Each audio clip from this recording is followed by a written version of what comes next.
Avertissement. Cette capsule sert d'introduction. Vous devez aller en classe pour réussir. Nous préférons vous en avertir. Bonjour. Maintenant, nous allons regarder qu'est-ce qui arrive à la température de congélation lorsqu'on met un soluté non volatile dans un solvant et que ça devient une solution qui contient ce soluté non volatile. On va voir que qu'est-ce qui arrive à cette solution-là? Eh bien, il y aura un abaissement de la température de congélation du solvant en présence de solutés, un ou plusieurs non volatiles, ou peu volatiles, ou très peu volatiles, peu importe comment vous le décrivez. En fait, ceci, nous allons voir l'équation qui va permettre de calculer exactement la différence de température de congélation de l'eau lorsque on prend du sel et qu'on le dépose sur la glace pour nous empêcher de trébucher, par exemple pendant l'hiver. Je viens tout juste de rentrer à la maison et l'allée pour passer du garage à la maison était excessivement glacée. J'ai pris du sel vendu en épicerie, je l'ai étendu sur la neige et parce que la température va être clémente, eh bien, le sel va se dissoudre un petit peu dans la neige, abaisser la température de congélation de l'eau, qui est en fait de l'eau glacée, donc de la neige ou de la glace, et faire fondre cette glace-là.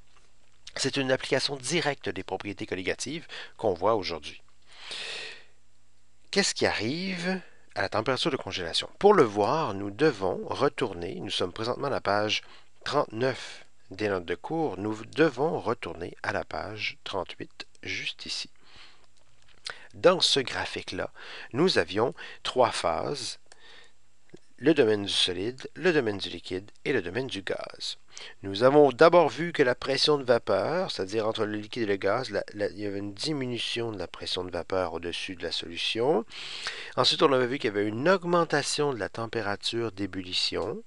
Si on mettait un soluté non volatile, eh bien, croyez-moi, le fait qu'il y ait une nouvelle courbe ici, entre le liquide et le gaz, fait qu'il y a une nouvelle courbe entre le solide et le liquide. Elle est légèrement plus à gauche que lorsque le solvant il est pur, ici en noir. Et parce que, en bleu, vous voyez la nouvelle courbe, ou la nouvelle droite, la nouvelle courbe d'équilibre entre le solide et le liquide, eh bien, ce qu'on observe, je vais zoomer un tout petit peu, ce qu'on observe, c'est qu'il y a une diminution de la température de congélation. Pour une même pression, il y a une température de congélation qui est ici pour la solution et ici pour le solvant pur. Alors, visiblement, on s'en va vers les plus petites valeurs, donc il y a une diminution de la température de congélation. Par exemple, l'eau qui congèle à 0 degrés Celsius pourrait congeler à moins 15 degrés Celsius et donc demeurer liquide plus longtemps, ce qui nous permettrait de ne pas glisser sur la glace à l'extérieur dans nos escaliers. Avec ce graphique-là, on peut voir qu'on pourrait faire le même traitement que l'on a fait tantôt avec la température d'ébullition, c'est-à-dire le ratio de la température de congélation ou de la diminution, par exemple, est proportionnel à la diminution de la pression de vapeur et faire une espèce de même calcul qu'on avait fait juste ici, pardonnez-moi, à la page 39, une espèce de grande conversion pour finalement arriver à une équation qui implique la loi de Raoul. Eh bien, je vous donne la définition immédiate. La différence de température de congélation, c'est la température de congélation du solvant pur, moins la température de congélation de la solution. Il faut absolument apprendre ceci par cœur dans ce sens-là, parce que ça donne un delta T de congélation qui est positif. L'application de la loi de Raoul à ce concept-là, eh bien, c'est que la différence de température de congélation, c'est proportionnel à une constante de congélation, qu'on appelle une constante cryoscopique, multipliée par la molalité de la solution en soluté B. S'il y a un seul soluté, s'il y en a plusieurs, eh bien, ça va être la même expression, mais multipliée par la molalité du soluté B plus la molalité du soluté C, etc. Nous allons voir quelles sont les constantes de congélation. Pour ce faire, nous devons nous rendre à la page 44, pardon. Donc, dans notre cahier à nous, à la page 44, on retrouve différents solvants et leur constante de congélation, leur constante cryoscopique correspondante. Par exemple, pour l'eau, la température de congélation, c'est 0,00 degrés Celsius, avec 3 chiffres significatifs. Pour le benzène, c'est 5,5 degrés Celsius. Eh bien, la constante de congélation qui leur correspond, c'est 1,86 pour l'eau, 4,90 pour le benzène, 39,7 pour le camphre D, etc. Donc, ça dépend de la nature du solvant. Je reviens à la page 39.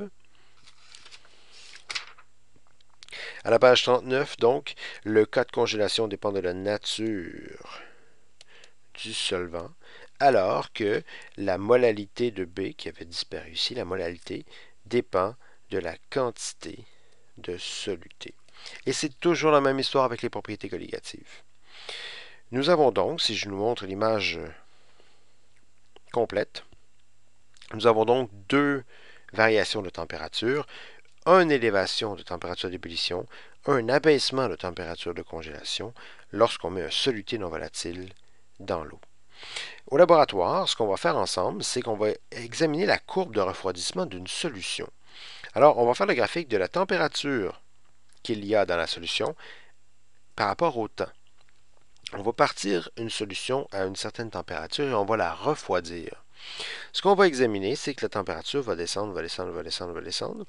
À un moment donné, normalement, le solvant pur devrait garder la même température jusqu'à temps que ce soit tout congelé, et là ensuite la température pourrait diminuer.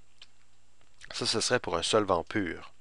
Ce qu'on va vraiment voir au laboratoire ensemble, c'est que pour une solution, il va y avoir une espèce de zone où la température descend très très basse. Plus basse que la température de congélation, parce qu'il faut descendre très bas pour que les molécules s'organisent dans un réseau cristallin pour vraiment se congeler et minimiser l'énergie entre elles.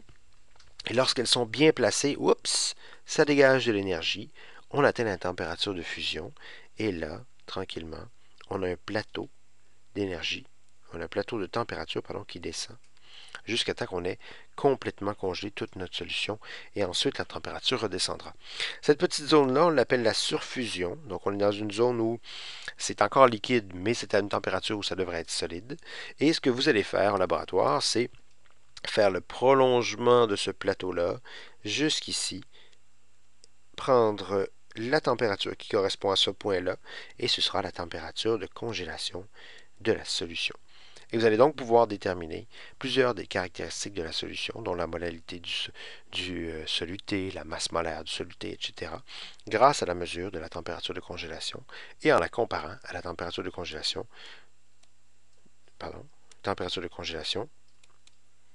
du solvant pur. Voilà. Souvenez-vous des définitions, apprenez-les par cœur, on en reparle en classe. Bon travail.